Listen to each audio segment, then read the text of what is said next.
If I could just have you introduce yourself, like who are you and what do you do? Okay. Yeah, my name is, do we look at the camera? You can either look at me or the camera. Okay, Yeah. cool. I'm gonna look at both, probably. My name's Sawyer, like Tom Sawyer, like the little boy who goes adventures. My full name is M. Sawyer Ballance, and my first name is the letter M, and I think that that's what people find to be the most interesting thing about me. Yeah. Is my first name is a letter.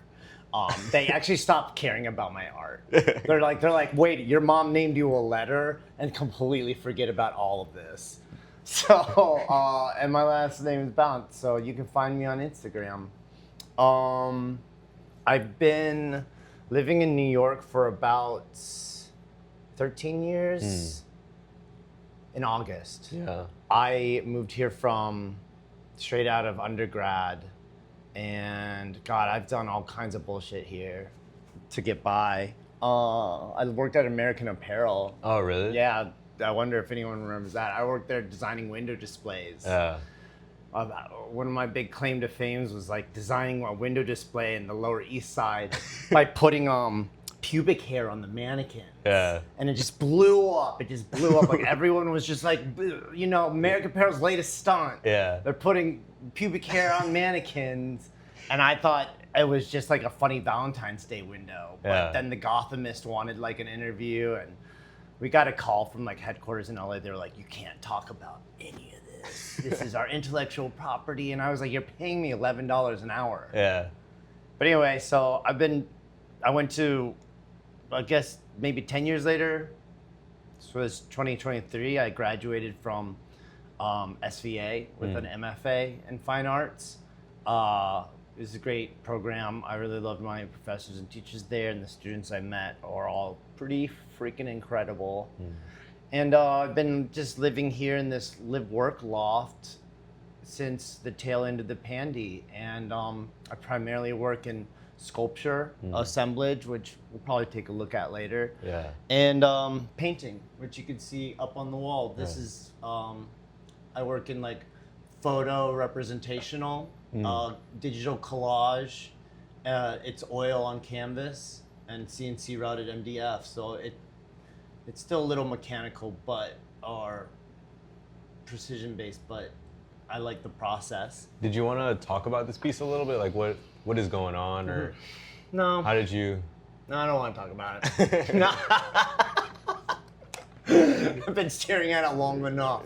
I'm kind of like ambivalent, like this little, you know, Raphael Putti, or like, I guess that's the Italian word for the angels, the cherubs you see floating around. Yeah. And that's Raphael. Kind of ambivalent about the whole thing. It's, yeah, I like the idea of like, my kind of process is very much like A to B.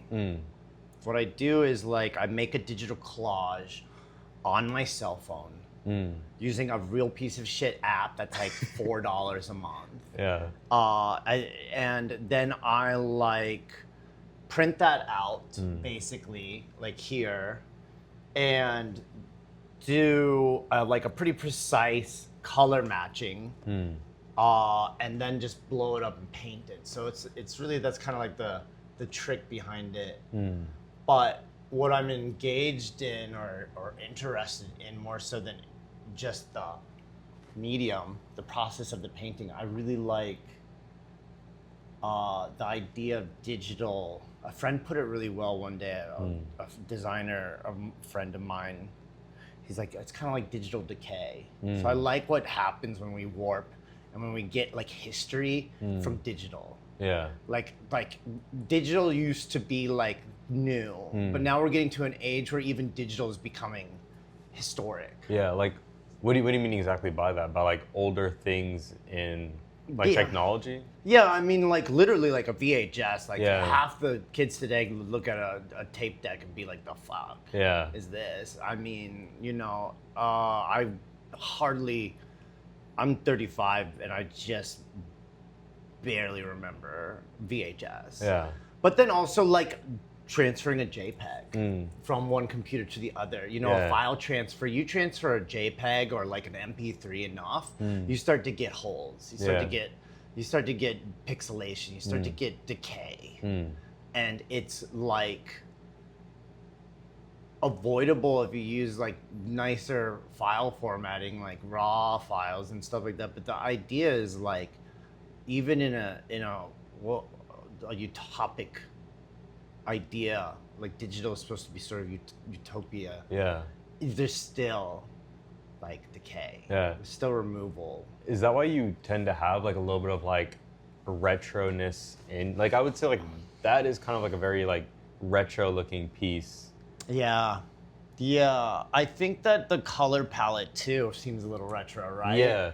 Like it's a little poppy, but like bright kind of hues. I wouldn't consider it like particularly sophisticated. It looks kind of like the early 2000s ideas of the future. Yeah. Or the 90s idea of like the future, which is now kind of a more of like a weird like purgatory now that we're in, where it's like, well, we're from this era that had an idea of the future, and now that we're here, it's not looking like that. Yeah. You know, like I think that there is a little.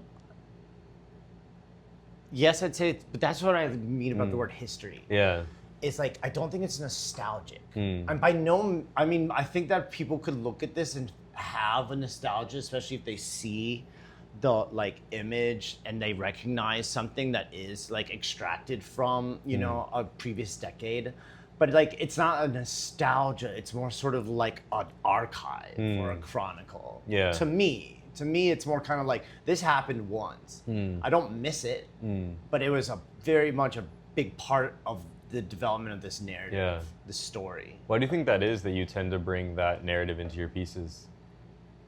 I don't know. I do know. Yeah. I feel as if it's like trying to, I'm not trying to reconcile my history. I just feel like I'm trying to give it a little bit of meaning and understanding in the context of like where I am now.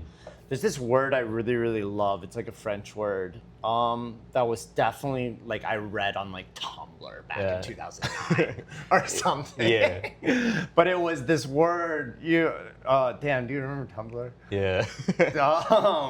We're always posting things. We're so deep. Yeah. Now that we're posting these words, these French words for a feeling that is like really abstract. Yeah. But the word was ennoiement. Yeah. And ennoiement, I'm probably saying it wrong, and I'm super sorry. I do that a lot. Yeah. But ennoiement is like being in the future and knowing what you know now and wishing you could go back to the past and tell yourself that.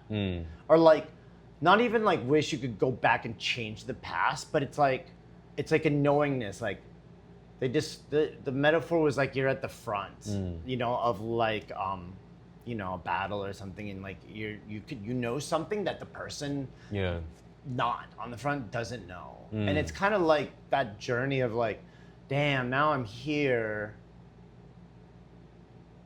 It's a word to describe that feeling. It's not necessarily like negative or like retrospect, like I wish I could do something about it. It's like just literally like trying to understand the captivation, the feeling of being here now, that I've been through all these things, and what do they mean? Yeah.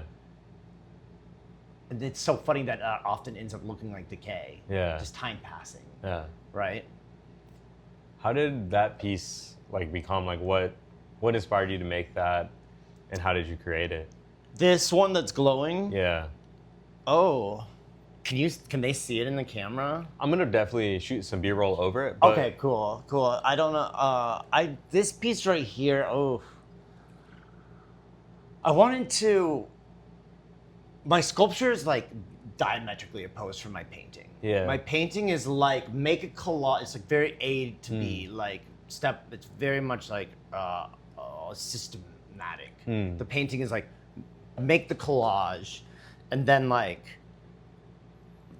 blow up the collage, draw it on the canvas, and then like, you know, mix the colors and paint it. And like, it's very little room for like expression. I mean, the act of painting is expressive, but it's just like very systematic. Where the Sculptor is like, I have these 2 LEDs I just got from these fucking halal guys that were throwing it away. Yeah. And I asked these like halal guys if it worked. Yeah. And they're just throwing it away because they got the brand new like 68 grid or 128 grid LEDs, and so they're throwing these away. I was like, "Do these still work?" And they're like, "Yeah." Yeah. So I took them, played around with them. They're so analog to like program them. You have to use a TV remote. Oh, really? Yeah, not even like a screen or like digital. Like you just click through everything. Yeah. You remember like before QWERTY keyboards, like the 5555, 222, 333. Yeah. It's like that. To write the messages. And then I was like, well, I want to make something religious out of this. I want to make a religious object out of these LED lights that are being discarded, thrown away. I want to exalt them. I want to make them more important than they are. And I don't want to make an altar. So I was like, I should make an altar. That's like your classical altar. Yeah. And it shouldn't be to like a god. Like, it's not going to be to the god of trash. It's not going to be to the, well, it kind of is. Yeah. But it's sort of like, it's more like an altar to the self. That's why I titled it Altar Self, because the play on words of altar, but also like an altar piece. We're altering our relationship to the individual and to like the world shaping us. That is shaping us. I guess is how I feel like it. So that's what the signs came in. And that's how I decided to make them sort of a plateau and make these like metal columns. So it's very regal, but also very industrial. And very much just like the intuitive. Like, oh, the dimensions of this canvas are this, and this is the dimensions, the LEDs. So let me try like, how can I resolve that? Oh, well, this thick 2.5-inch metal pipe resolves that perfectly. And that kind of is how the sculpture is made. So I don't have like a clear image. It just builds itself as I get the materials and start piecing it together. So different than the painting. Yeah. Did you have another painting you wanted to show? Yeah, I mean, that one that I just finished, that I just threw up there to make space, really. Yeah. That's one I just finished in a series of, there's 3 of them now. There's another one hanging up. It's a small apartment. Yeah. And I feel like this is the big issue that a lot of artists face in this city, which is just like, our biggest enemy is like space. Yeah. It's just so weird how much space plays a role in like your ability to do anything. Yeah. I kind of envy, artists that are like environmental artists that are like, I just go into nature and make it with leaves. Yeah. Like what's his name? Goldsworthy or Andy Goldsworthy, is that his name? Yeah, he just makes leaves and stuff. It's beautiful. But or those guys that go on the beach, and make the big like fractals on the beach, and it just washes away. So zen, so perfect. You don't have to worry about materials, like the earth is your canvas. Meanwhile, I'm over here like picking through trash, begging like halal carts for their used LEDs, and I'm like, gotta make it work. Trying to save this shit that we're gonna throw away. I guess that's sort of the idea, is trying to save or make the material lifespan a little longer. Yeah. Like how many straws? Yeah. Just do you never even use? You just get a straw and then you throw it away. Yeah. Its whole life cycle is just. Is there a ton of recycled material like in that piece? Well, I got painting carried away with the sculptor. The painting is. Okay. That's I was thinking of the sculptor. You're good.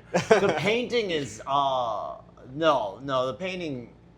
Nah, it's all just oil. But I don't know. I'm sure someone's got a reason to not.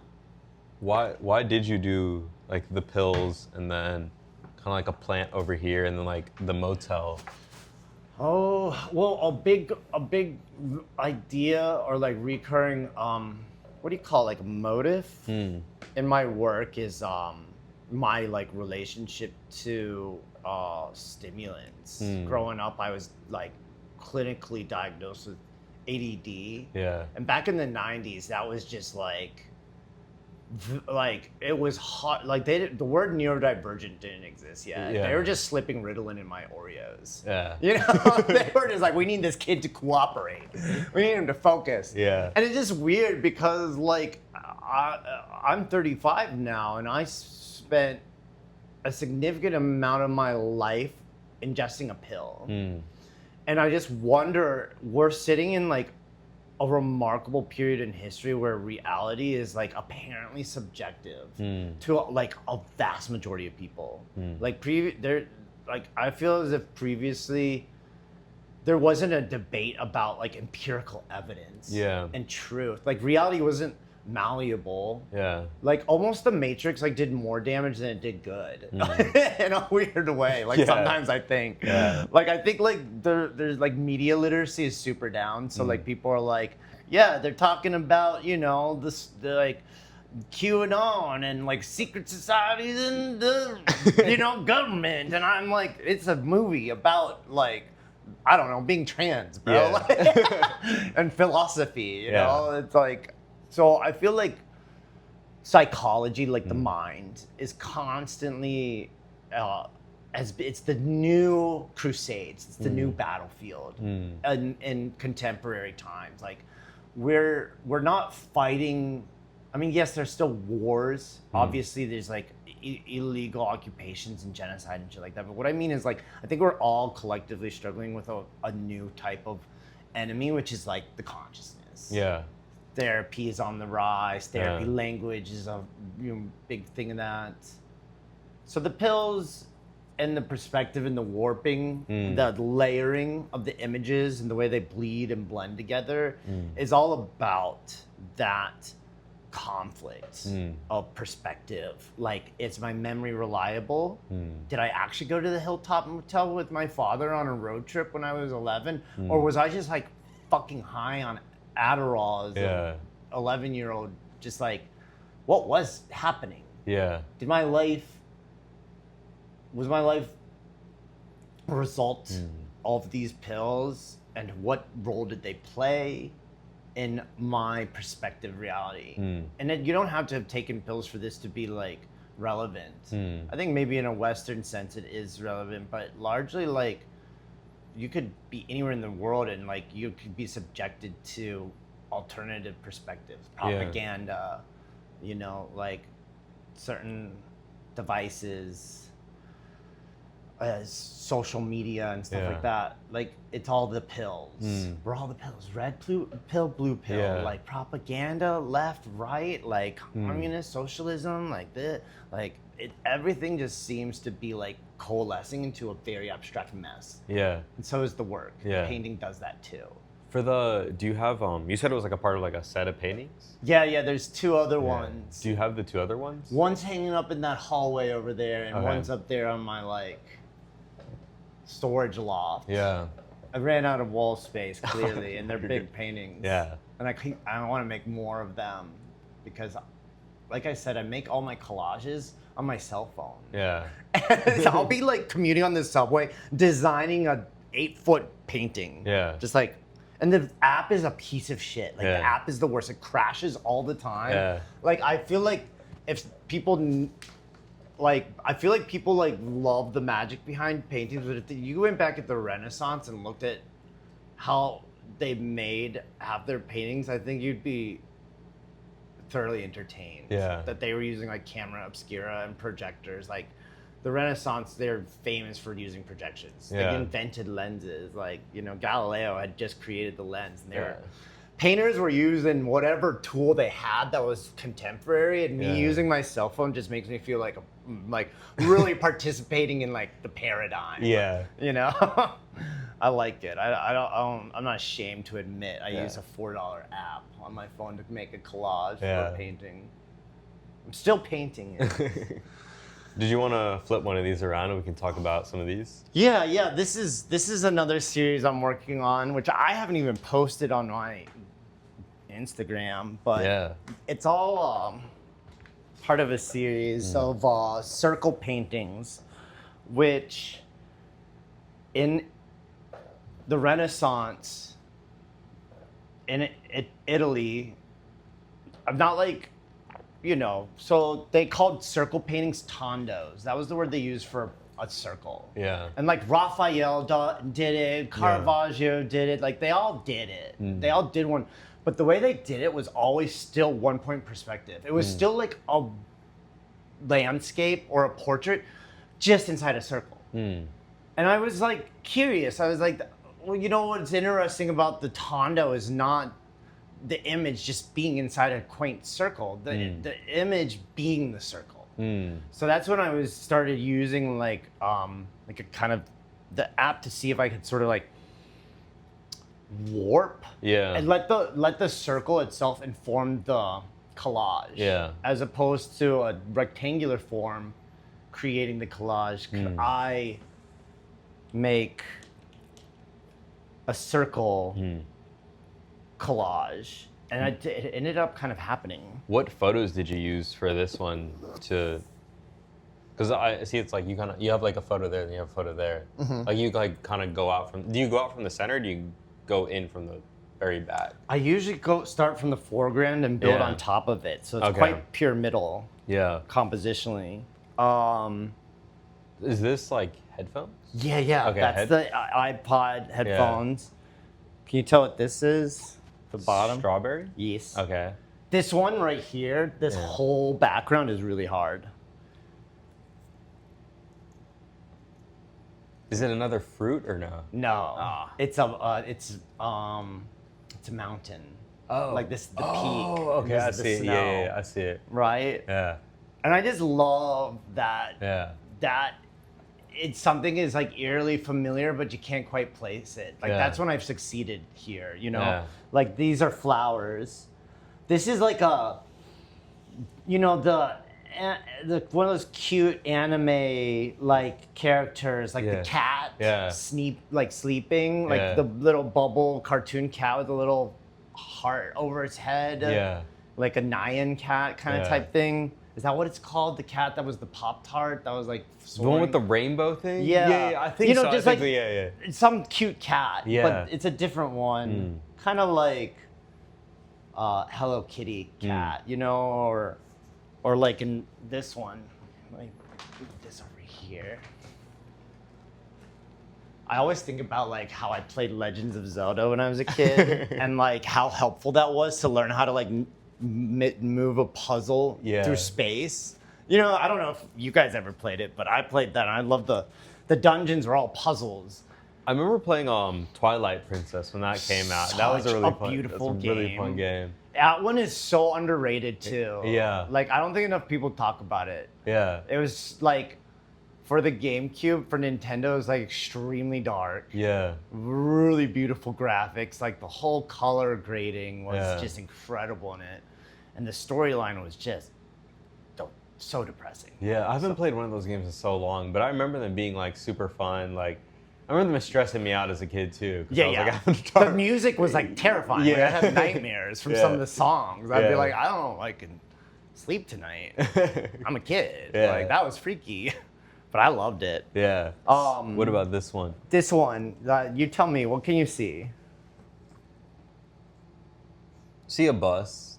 You see the bus? Yeah. The Volkswagen bus? Yeah. Okay, cool. Good. Nice. That's clown shit. Okay. That's clown shit. I forgot that I put that there. Like that, and I thought you were calling my bus clown shit. And I was like, that's hilarious. But yeah, that's it. I forget. I deadass forget about some of the elements in my work. I'm like, oh yeah. A smiley face? Where? The yellow? Kind of, but not.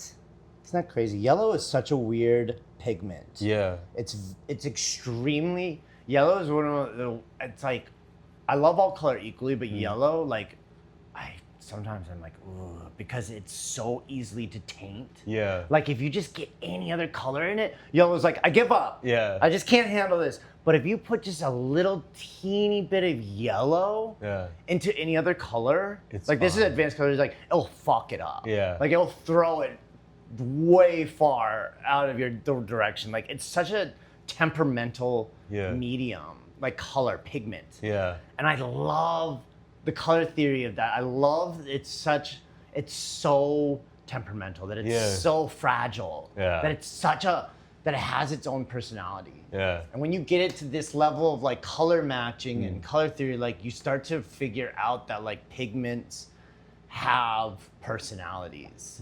Like cadmium reds just like are just so loud and volatile. Yeah. You know, like cerulean blue is like pretty much in everything. Oh wait, no, burnt sienna. Yeah. Is in everything. Yeah. If you ever painting an old photo, like I've had people be like, I just can't get it. I'm like, it's probably burnt sienna. Yeah. It's probably burnt sienna. Like, just try putting some burnt sienna in. I guarantee it. Well, it doesn't look like it. It's probably burnt sienna. This is burnt sienna right here. Okay. A little bit of that and some cadmium reds into like bright like cadmium oranges, but you can't tell because it's right next to this bright orange. Yeah. This is Pikachu. Oh, okay. Yeah, can you see his like tail? I was wondering why the yellow. Yeah. Okay. Yeah. That's cool. This is a teapot. This is tea. Okay. Pouring into a little tea. This is the kettle and this is the cup. Okay. Some marble sculpture from antiquity. The shark. This was my favorite because the shark's fin. That's cool. Like figuring how to stretch canvas around this was like really tough. How did you end up doing that? I like had to rip it up. Oh, let me see. And like plaster on, like basically use the gesso as plaster. Yeah. But it's archival, like I could take that off if need be. Yeah. So the painting will last, which was my main concern. Was that the first piece in the collection and then second, or which one did you do, like in what order? That was the first one, Okay. the mountain. Yeah. I think it's Mount Fuji. Yeah. I'm not gonna lie, I'm pretty sure I got it from a Mount Fuji sticker pack. Then this is the second one that I ever did. We don't have to go through all of them. Unless you like the game. Unless you like trying to figure it out. I mean, I enjoy looking at them. I think it's also cool to see it like first, second, third, fourth. Okay. You know? Okay, so that would have been... I'm doing touch-ups on the one you see right there. Yeah. Because it gets scratched up or like some paint, like especially like dark browns, you can see here, love to like crack. Oh, yeah. But I'm kind of like debating keeping it because it gives it that Renaissance effect. Like, Yeah. doesn't it look like an old painting? Is it because of the paint, or is it just because it's on top of like this? Like, It's why is it cracking? Well, what happens is like basically dark, like earth tones, like these dark browns, they dry real fast. They dry practically overnight. Okay. Yeah. And whites take forever. So if I paint this dark brown on top of this white, the white can be dry to the touch, but like you don't know it's still curing. It's just dry to the touch. It still is. So like this will dry before it, and the white will still be curing, and it splinters it. And that's why you see it in all of the paintings. Yeah. Because they're putting mediums on top of other mediums that don't dry as quick. Okay. It's not just age. Yeah. It's literally the layering game. Yeah. It is awesome because for the most part, they don't care. Yeah. No one cares. So they're like, let it crack, whatever. So this would be the second one I did. Let's see. Or maybe this is the third.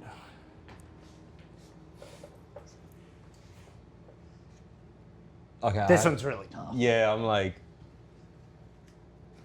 I feel like I know what the pink is, but I don't at the same time.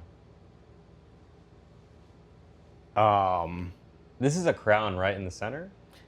Yes, right Okay, here. crown. Yeah, it's not crazy that when you warp Yeah. a crown and mix it into this shape, Yeah. like these antennas, it's like almost like a spaceship in a weird way. Yeah, that's what I was like, it's spaceship, but I was like, okay, it's warped. It's like a warped crown. Right. The black. I see like an eye in the black. I do see like a car in the background too. Yeah. Like a red car. As long as you got the car and the crown. Yeah. What is the eyeball?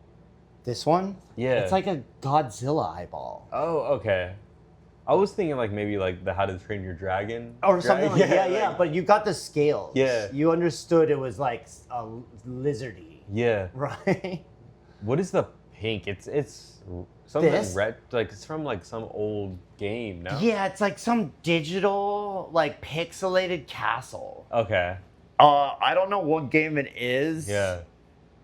I certainly never played it, but like this is the internet. Yeah. Like there's so many PNGs. Yeah. I'm just pulling PNGs from anywhere, like Reddit, Yeah. Substack, like anything, and I'm just like building like libraries of these images from online. Yeah. And then just like using them to make these collages.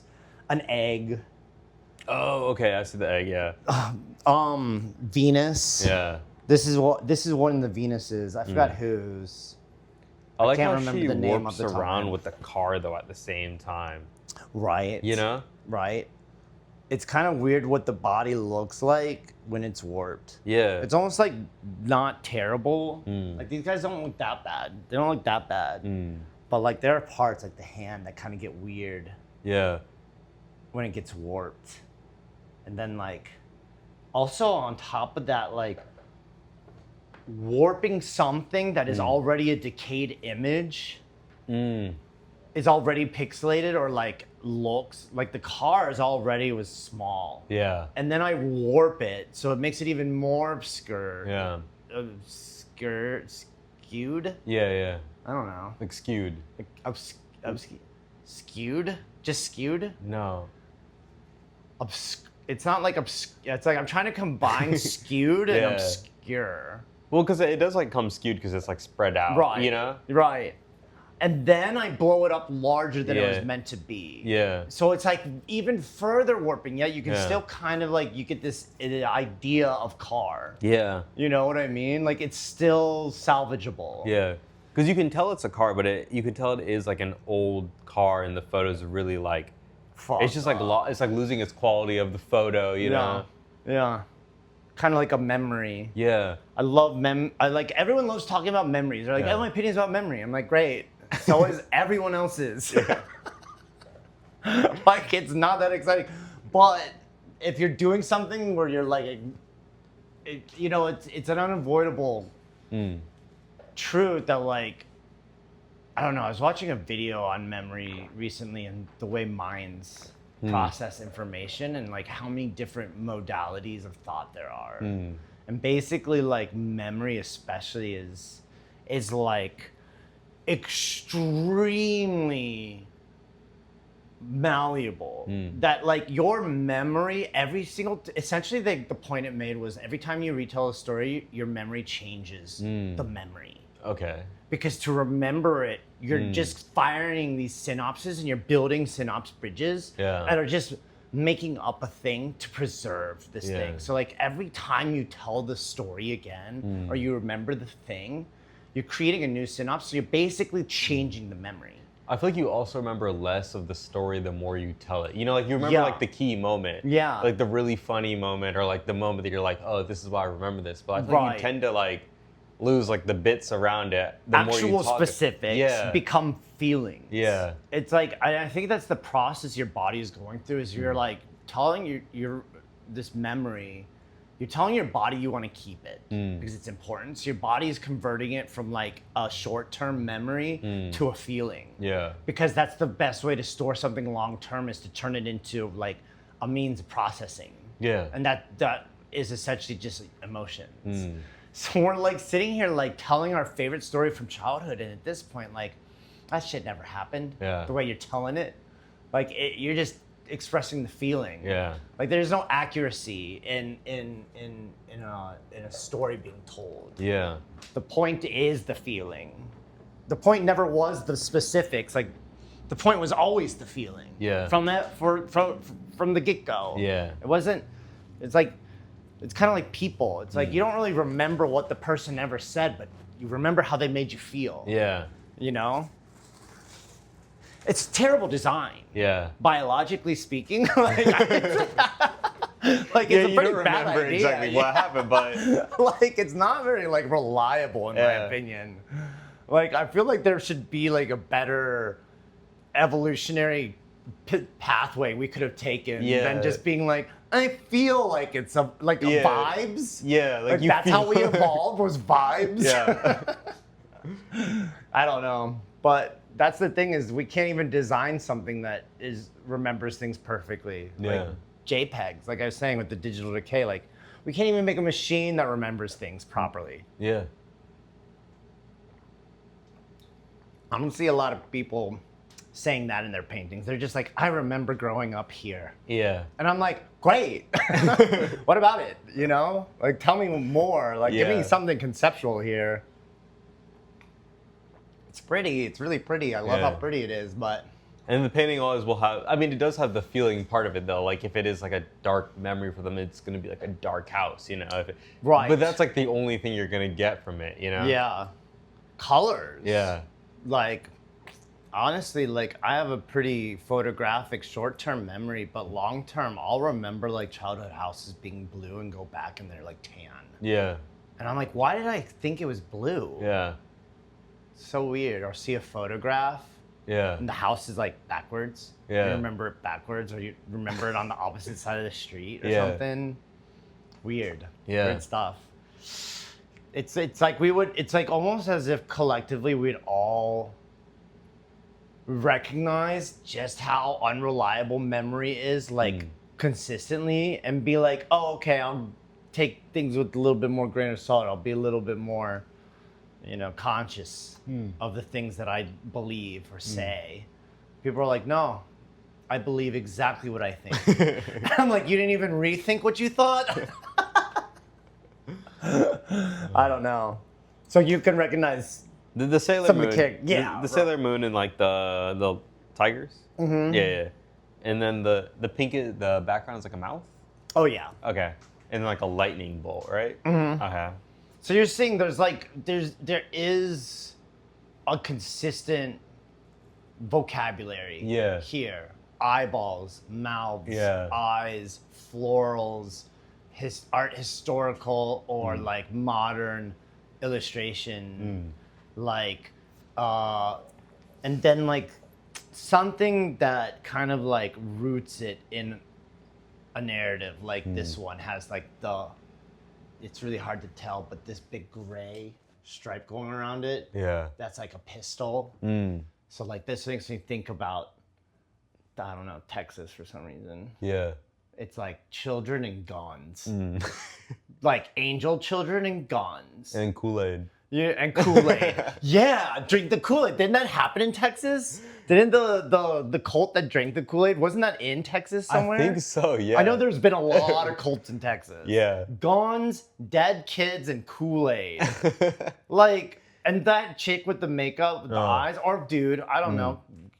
Either or, like, that just looks like some rodeo, like, or like, I don't know, some dancer at like a club or something, like maybe a stripper. They kind of get a stripper, like the glitter in her eyes. I don't know if it reads like that, but it just gives me, and this electricity, those lightning bolts, it just gives, and the blue flower, my mom's from Texas. So I feel like, I wonder if like I made this collage, and because I'm like, I don't make a collage with an idea. I'll just make a collage that looks compositionally sound and uses the elements I wanted and like. Yeah. Like, it's not like I'm just sitting there thinking like, you know, tigers and lions have a lot to do with Sailor Moon. Yeah. Like, no, I'm not. It's not until like the piece is done that sometimes I have revelations about it. Yeah. Or I'm like, oh, maybe that's what it was kind of saying. Yeah. Do you think that makes it more or less legitimate? I think I wouldn't say like it's less or more. I feel like it's an interesting way, or it's like, it's cool that it kind of is like, you know, like you're talking about memory and like feelings and all that though. Then you're like, oh, I threw this all together. It reminds me of Texas, and my mom is from Texas. But it's like, you know, it's like random things from like Texas that maybe is like jogging your memory that you're throwing together that you're not really thinking about until you start looking at it when it's done. You're like, oh wait, like this that makes sense. You know, this makes me think of this. Do you think that like it's because there's something like uncanny or recognizable about those symbols like a gun or like Kool-Aid or something that just is like calls you. We also just like things that I feel like reminds us of like old things too. Right. You know? Right. So back to sort of like that nostalgia idea. Yeah. Like, are we actually like collectively nostalgic, or are we just simply like remembering things that were good and that should be preserved? Yeah. Like, are we all really that nostalgic, or are we like, no, baggy jeans, like Jinko jeans were onto something. Yeah. They were comfy. Like, it was a good fit. Yeah. Or maybe we are just like nostalgic, or like, you know, indie musicians releasing music on tape decks. Yeah. You know, like not even vinyl. Yeah. Like, it's like almost something about. Now that just feels nostalgic. It doesn't seem like there's any utility to that. Yeah. At least with a vinyl, it's like something you can hold and cherish. I don't know. But either way, I hate to think that we're just modern life has just become so unbearable that we want to just like live in the past. Yeah. I feel as if it's more like a nuamen. It's like a message from the past trying to reach us. Yeah. Like the front. Like we're here now and we wish we knew what we know now. But like the past is like sending us a beacon. Yeah. It's like, hey, remember how fun it was and how fun it can still be, or remember, like, it doesn't always have to make sense, or it's not always a conspiracy. Yeah. You know, sometimes it's just like, no, you just took pills for 15 years. Yeah. And that's it. Like big pharma isn't trying to ruin your life. Or maybe they are, but like the idea is like, you can't let your entire like reality be predicated on these externals. Yeah. It's just like, these are all things that are external to the experience that we're having internally. Yeah.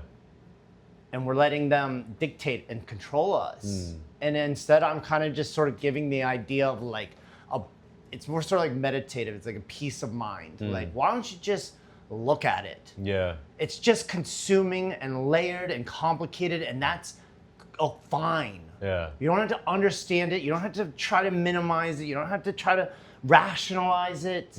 Just be at peace with how it's how extra it is, how maximal it is. That's why I like maximal art. That's why I love it.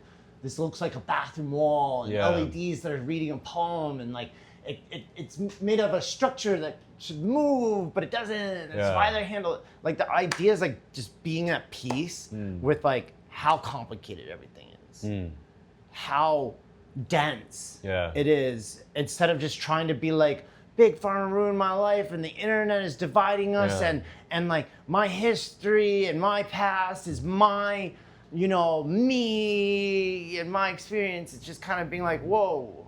Yeah. Why do we have to have something determined or figured out? Yeah. Instead, we could just kind of meditate on these things like a circle. Yeah. Or like as just an abstract painting. Like it blends together, you know?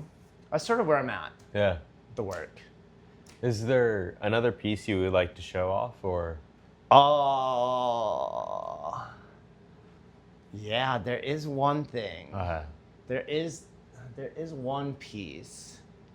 Probably, I wish this wasn't wrapped up. Do you want to take a second? We could. I'm not gonna do it. Okay. I don't know why. I just feel like it's my secret. Yeah. It's my secret. Yeah. You know? I don't even know if I'm in the camera. It's my secret. But the idea of this one, it's got a sibling, which is that one. Okay. And they're both considered like cave paintings. Yeah. I call them the cave painting series. Yeah. But instead of it's like I'm depicting a cave. Yeah. And the materiality of it are walls, like insulation foam and drywall and plaster. And these words, like this one says Adderaldo. Yeah. I don't know. Maybe we could take it off. Let's see. But this one says Paradisio, and there's a really cool little thing on it I want you to see that took me forever to figure out how to do. Here, I'm gonna flip the camera around so we can. But this is cool because Hey, Google, turn the lights off. That didn't make it any better. You can't see the light any better in there. No, It's you can kinda see cool. it. And then this, which What is a is that? little LED screen, LCD screen, and it's just looping a digital painting I made, Yeah. like a GIF. Yeah. And I don't think it's much more than like a couple of inches. I think it's like 1.3 inches. Yeah, like 1.3, Yeah. 1/8. But you can get up close to it. It's like a little peephole. That is really cool. And I like that idea because you know when you're in like New York, Yeah. like you see the walls of construction, and there's like those diamond cutouts on the green wall Yeah. that they just put these walls up for these construction sites, and I don't know why they are required to put those diamond windows in there. It's like, is that for the workers to feel like it's more open, or is that for like the passerbyers to be able to just peek in and like cater to their voyeuristic like need to know what they're doing in there? And I just love the idea of like the symbolism of the peephole itself. Like we've eroticized it. We've like made it. It's very voyeuristic. You know, we've also kind of like legalized it. Like you have to legally put a window on the construction wall so we can see what you're doing in there. It's so weird. So I love the idea of like looking into your painting, peephole, and seeing another painting. It's like, oh, there's a whole nother painting here. Yeah. I'm not the first person to ever do that. Like Pipolotti Wrist did it, and so did Duchamp. I mean, he did it back in the turn of the century. Yeah. But the idea of the peephole keeps them coming back. Hey Google, turn on the lights. I mean, we should keep that a secret. You wanna? Yeah. Yeah. Let's do that. I feel that's cool. When I put it on exhibition, you'll get to see the sibling to that. Yeah. There's actually a third one. Okay. I'm making. Yeah. And that's kind of like a reveal, but like this one's Paradisio. That one's called Adderaldo, like El Dorado, but with Adderall, the drug. Because again, it's about that. Yeah. And then there's a third one I'm working on. Yeah. That I don't want to tell anyone about. I'm not going to tell you Jack about it. But it's the same kind of cave painting. The idea of like a cave being a metaphor for the mind. Yeah. It's Plato. I guess, is there anything else you'd like to add just to finish everything off? I don't know. Did I talk a lot? Did I talk too much? I think you're good. You're good. You're good. Like, I don't think I've ever watched an interview or seen someone talk as much as I did. I don't know. No, I'm good. Yeah. I've said enough. Cool. How I do you appreciate feel? it. I'm good. Nah. I mean, satisfied? that was really cool. I really like diving into your pieces, checking everything out.